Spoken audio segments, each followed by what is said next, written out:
बंगाल में अभी संदेश खाली में कुछ गुंडे बदमाश आते हैं, बहन बेटियों को शाम को ले जाते हैं। आप लोगों ने अखबार में पढ़ा होगा, टीवी में देखा होगा, सुबह छोड़ के आते हैं। यह पहली बार नहीं हुआ है, इसके पहले भी हुआ। अगर इसके पहले जिन लोगों ने बहन बेटियों के साथ ऐसी हरकत किया था, उनकी 100% प्रॉपर्टी जब्त होती, उनकी सिटीजनशिप खत्म होती, उनको आजीवन कारावास फांसी होता, और साल भर के अंदर तो दोबारा ये संदेश खाली में ऐसी किसी की जरूरत पड़ती क्या? नहीं। किसी व्यक्ति ने बोला 15 मिनट के लिए पुलिस को हटा लो हिंदुस्तान से, हिंदुओं को खत्म कर दूंगा। अगर हमारी न्यायिक व्यवस्था ऐसी होती, उसको साल भर के अंदर 20 से 50 साल की सजा मिली होती। दोबारा कोई नेता ऐसी हरकत करता क्या कि 15 मिनट के लिए पुलिस हटाओ, हिंदुस्तान खत्म कर दो? अगर भारत में घूसखोरी है तो इसलिए है कि घूसखोरों को सजा नहीं मिलती, और जो थोड़ी बहुत सजा मिलती है वो 20 से 40 साल के बाद मिलती है। अगर भारत में जमाखोरी है, मिलावटखोरी है, कालाबाजारी है, नशा तस्करी है, उसका मूल कारण है एक तो सजा, कानून घटिया है, सजा बहुत कम है, और जो मिलती भी है सजा वो 25-50 साल के बाद मिलती है। तब तक आधे गवाह खत्म हो चुके होते हैं या आधे गवाह बिक चुके होते हैं। हमारी पूरी की पूरी जनरेशन नशे से बर्बाद हो रही है। हमारी युवा पीढ़ी चरस, गांजा, अफीम से बर्बाद हो रही है। स्कूल कॉलेज में ड्रग स्मगलर्स ने अपना नेटवर्क फैला लिया। अगर 2-4 ड्रग स्मगलर्स को आजीवन कारावास फांसी हुआ होता, आजीवन कारावास हुआ होता, तो याद करिए, ऐसा ये जो नशे का कारोबार दिख रहा है आपको दिखता नहीं।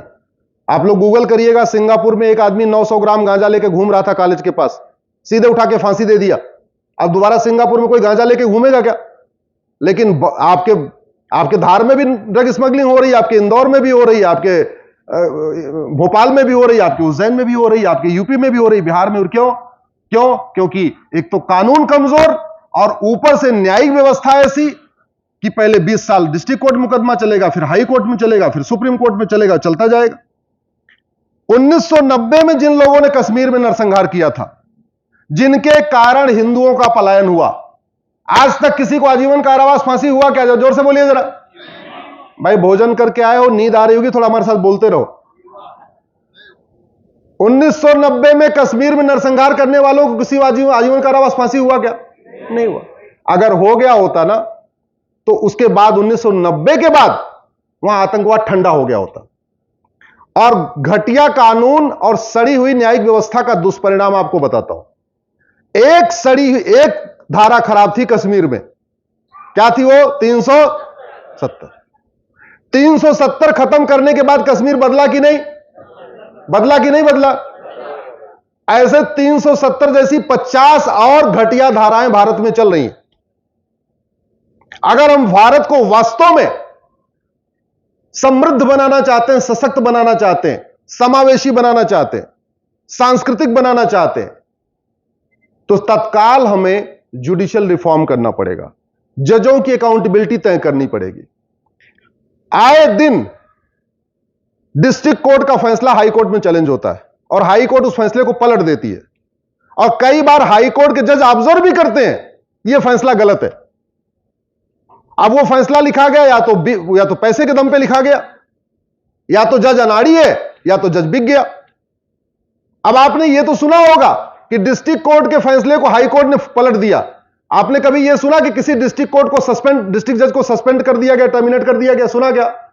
सुना आपने? अरे अगर कोई जज बार बार फैसला गलत लिख रहा है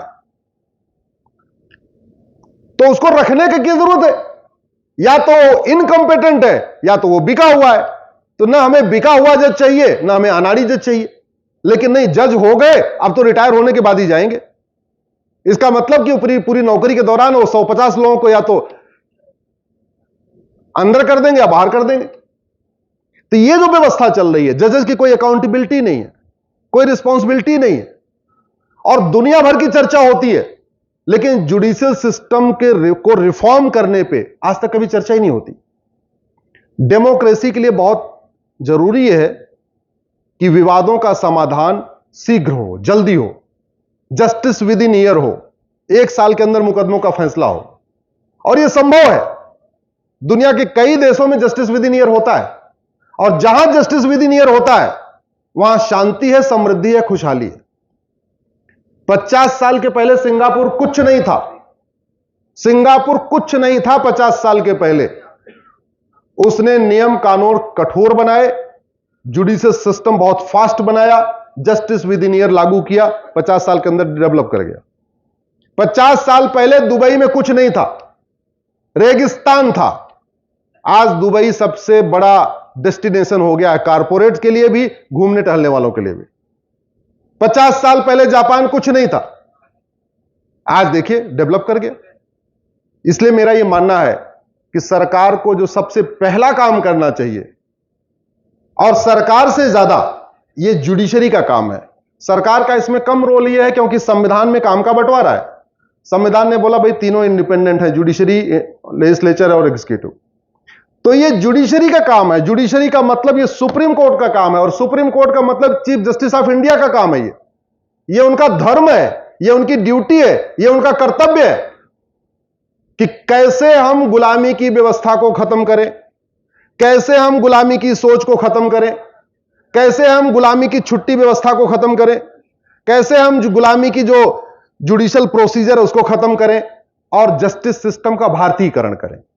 यह कोई रॉकेट साइंस नहीं है, आराम से हो सकता है, जल्दी हो सकता है।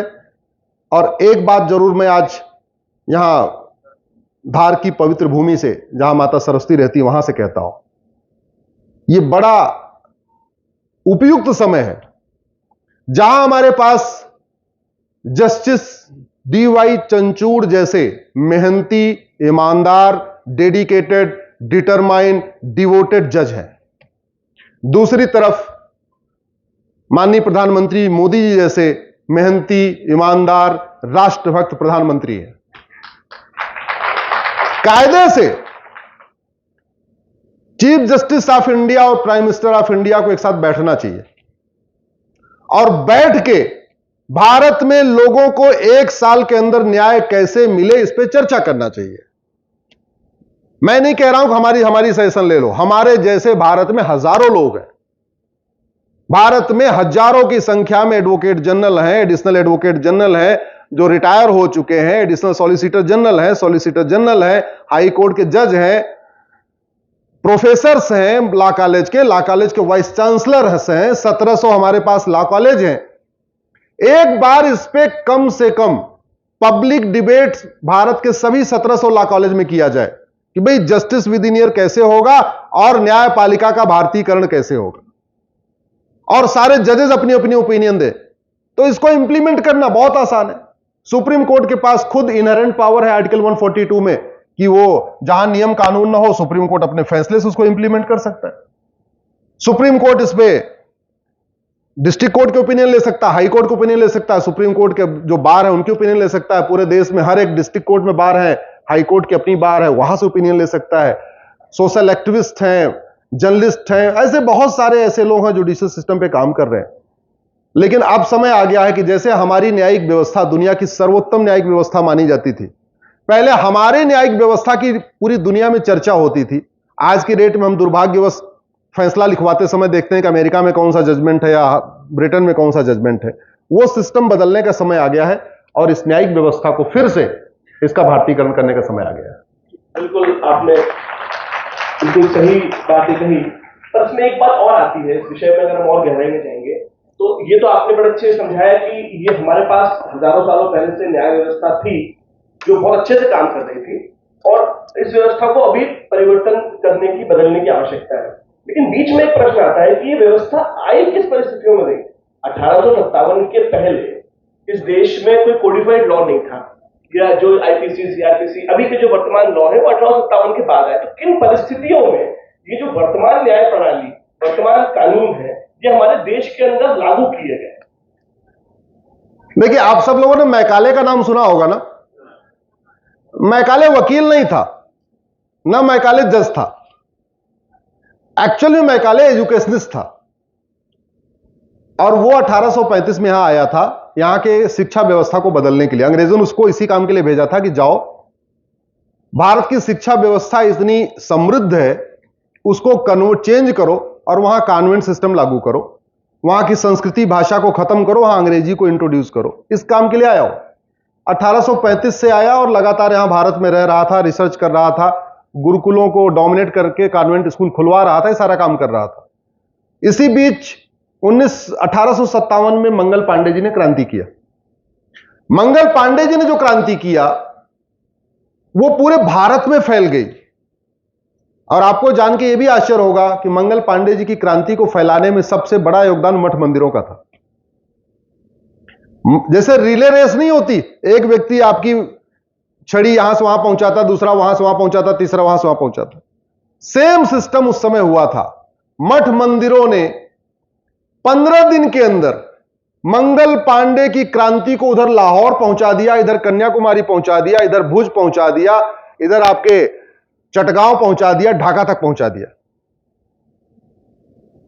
उस मंगल पांडे जी की क्रांति से घबरा के अंग्रेजों ने डिसाइड किया कि अब इनको कानून बना के गुलाम बनाना पड़ेगा। अब ये लाठी डंडे के बल पे दम पे हम इनको गुलाम नहीं बना पाएंगे। मैकाले ने जो चिट्ठी लिखी, सजेशन ये दिया कि साहब ऐसा है, यहां के लोग बहुत डिसिप्लिन्ड लोग हैं, इसलिए बेटर ये होगा कानून बनाया जाए, कानून बना के इनको गुलाम बना लिया जाए। भारत में एक लॉ कमीशन बनाया गया, वो लॉ कमीशन आज भी चलता है, और लॉ कमीशन का पहला चेयरमैन मैकाले को बनाया गया। मैकाले ने 1857 से कानून लिखना शुरू किया। 3 साल की मेहनत के बाद जो पहला कानून लिखा उसको कहते हैं इंडियन पिनल कोड। मैं धन्यवाद दूंगा प्रधानमंत्री मोदी जी को, जो पहली बार आजादी के 75 साल के बाद वो इंडियन पिनल कोड बदल के एक नया कानून आ रहा है। नहीं, अभी तक वही चल रहा था।